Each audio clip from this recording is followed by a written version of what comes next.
अजित पवारांच्या पॅनलला मोठा विजय मिळण्याची चिन्हे आहेत। या निवडणुकीमध्ये 21 जागांपैकी 20 जागांवर अजित पवारांच्या नीलकंठेश्वर पॅनलचे उमेदवार आघाडीवर आहेत। अद्यापही मतमोजणी सुरू आहे। एका जागेवर चंद्रराव तावरे आघाडीवर आहेत। या निवडणुकीत शरद पवार गटाचे सर्व उमेदवार पराभूत झाले, त्यामुळे शरद पवार गटाला मोठा धक्का मानला जातोय। दरम्यान काल सकाळी सुरू झालेली मतमोजणी आज संध्याकाळी 7 वाजल्यानंतर देखील सुरू राहण्याची शक्यता आहे। माळेगाव निवडणुकीमध्ये अजित पवारांचं पॅनल आघाडीवर आहे। या संदर्भातली थेट अपडेट्स आपण घेणार आहोत। बारामतीमधनं राहुल कुलकर्णी आपले प्रतिनिधी आपल्या सोबत जोडले गेले आहेत। राहुल, असं आहे की नितीन सातव ज्यांचा बारामतीमध्ये ते उमेदवार आहेत अजित पवार गटाचे, त्यांच्याबद्दल प्रचंड नाराजी होती आणि असे नितीन सातव सुद्धा आता आघाडीवरती आहेत। म्हणजे अत्यंत योग्य नियोजन, त्यानंतर अजित पवाराबद्दल तिथल्या कारखान्याच्या सभासदांनी दाखवलेला विश्वास, त्याशिवाय त्यांचे काका म्हणजे शरद पवार यांच्या गटाचं पॅनल, या सगळ्या एकत्रित गोष्टी आणि सोबतच लक्ष्मी दर्शनाची चर्चा, तर या सगळ्याचा एकत्रित परिणाम म्हणजे अजित पवार यांच्या गटाला मिळालेलं नेत्रदीपक असं यश। 21 पैकी 20 जागेवरती ते पुढे आहेत आणि याच्यामध्ये बदल होण्याची शक्यता फार कमी आहे। आणि ज्या नितीन सातव यांचा मी उल्लेख केला, तर त्यांच्याबद्दलची नाराजी असून सुद्धा बारामती गटातनं ते विजयी होत आहेत। म्हणजे सभासदांनी त्यांच्यावरती विश्वास आहे की नाही यापेक्षा अजित पवारांवरती खूप मोठा विश्वास दाखवला आहे। जो मुद्दा होता की भाव देतील नाही देतील या सगळ्यांकडं कानाडोळा केला आणि राज्याचे उपमुख्यमंत्री जर आपल्या कारखान्याचे चेअरमन होणार असतील तर आपण त्यांना निवडून द्यावं असं वाटल्यामुळं हा एक मोठा विजय। म्हणजे मला वाटत नाही की आत्तापर्यंत अजित पवार यांच्याकडनं 2-3 वेळा तर हा कारखाना गेला होता त्यांच्या ताब्यातनं। मागच्या वेळेच्या निवडणुकीमध्ये 4 उमेदवार चंद्रराव तावरे यांचे निवडून आले होते।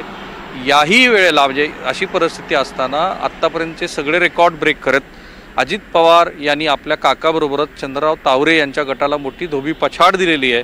फक्त चंद्रराव तावरे एकटेच पुढे आहेत, बाकी सगळ्यांचा पराभव झाला आहे। आणि 2 पॅनलमधलं अंतर म्हणजे अजित पवार आणि चंद्रराव तावरे यांच्या पॅनलमधलं अंतर जेवढं आहे त्यापेक्षा काही अधिकची मतं शरद पवार गटाच्या पॅनलने घेतलेले आहेत। याचा अर्थ असा की शरद पवार गटाच्या पॅनलची उमेदवारी ही चंद्रराव तावरे यांच्यासाठी अडचणीची ठरलेली आहे। आणि बाकीचे मी जे मुद्दे म्हटलं, लक्ष्मी दर्शन, अतिशय योग्य नियोजन आणि अजित पवारावरती असलेला बारामतीकरांचा विश्वास, यामुळं माळेगावच्या या सहकारी साखर कारखान्यात ज्याच्याकडं राज्याचं लक्ष लागलेलं होतं, अत्यंत मोठा असा विजय अजित पवार यांना मिळालेला आहे। आणि त्या विजयाचं एका वाक्यात सार असं की श्री शरद पवार यांची बारामती तालुक्यातल्या वेगवेगळ्या संस्थांवर असलेली पकड हळूहळू सैल करण्यामध्ये अजित पवार यांना मोठं यश येत आहे।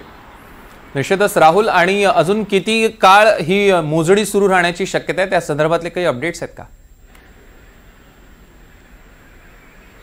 नाही, मला वाटतं 2.5-3 तासामध्ये पुढच्या ही सगळी प्रक्रिया पूर्ण होईल। आत्ता जवळपास उमेदवारांना विजयी घोषित करणंच बाकी राहिलेलं आहे आणि सगळी निवडणुकीची प्रक्रिया झाल्यानंतर साधारणतः 7 ते 8च्या दरम्यान हा सगळा भाग पूर्ण होईल। परंतु पुन्हा बघा की केवळ 17,400 वगैरे मतदान झालेल्या निवडणुकीमध्ये किती काळ लागू शकतो जर बॅलेटवरती तुम्ही मतमोजणी घ्यायची ठरवली तर। म्हणजे जे राजकीय पक्ष बॅलेटवरती निवडणुका घ्याव्या असा आग्रह धरतात त्यांच्यासाठी या माळेगाव साखर कारखान्याचा हा मोठा धडाच आहे की एकदा बॅलेट पेपर तुम्ही काढले की ते इतक्या बारकाईनं बघावे लागतात आणि त्याचा परिणाम काल सकाळी 7 वाजता सुरू झालेली मतमोजणी अजूनही संपलेली नाही। कुणी जर आक्षेप घेतले तर कदाचित 7च्या नंतरही ते पुढे जाऊ शकतं। पण म्हणून तर अजित पवार गटाला त्यांचा विजय साजरा करता येत नाही। आत्तापर्यंत तुकड्या तुकड्यांनी त्यांचे उमेदवार जे विजयी झालेले आहेत, आत्तापर्यंत 11 जणांना विजयी घोषित करण्यात आलेला आहे, परंतु संपूर्ण पॅनल विजयी घोषित करण्यात आलेला नाही आहे। त्यामुळे त्यांना सुद्धा विजयाची मिरवणूक काढायची असेल वैयक्तिक उमेदवारांना, ती काढता येत नाही। म्हणजे बॅलेट पेपरच्या मतदानावरती काय होऊ शकतं त्याचं हे एक आणखी उदाहरण। निश्चितच राहुल, या संदर्भातले अधिकचे अपडेट्स आम्ही घेऊ। तुर्तास धन्यवाद।